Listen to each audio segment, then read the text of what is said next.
রাজধানী ঢাকার উপর থেকে বিপদ যেন কাটছেই না। একের পর এক সংকটের মুখে পড়ছে ঢাকা নগরী।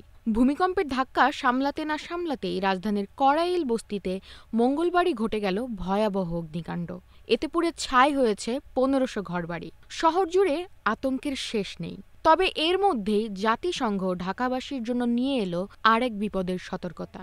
বিশ্বের শীর্ষ জনবহুল শহর নিয়ে এর আগে ২০০০ সালে সর্বশেষ যে প্রতিবেদন জাতিসংঘ প্রকাশ করেছিল, সেখানে ঢাকার অবস্থান ছিল ৯ নম্বরে। এবছর নতুন তালিকা প্রকাশ করেছে জাতিসংঘ।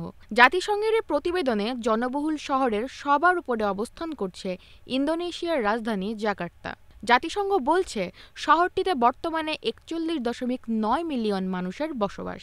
প্রতিবেদন অনুযায়ী বাংলাদেশের রাজধানী ঢাকা এখন পৃথিবীর দ্বিতীয় জনবহুল শহর। ফ্রেশ রাইস ব্র্যান অয়েল, সুস্থ হার্টে সুন্দর আগামী।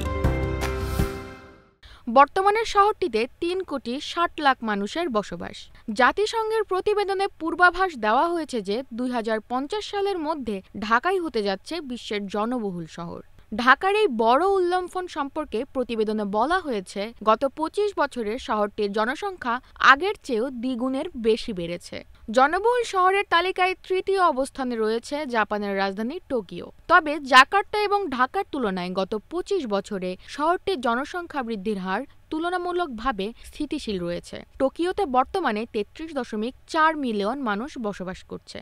জাকার্তা, ঢাকা এবং টোকিও ছাড়াও এশিয়ার অন্য জনবহুল শহরগুলোর মধ্যে রয়েছে New Delhi, Shanghai, Guangzhou, Manila, Kolkata এবং সিওল।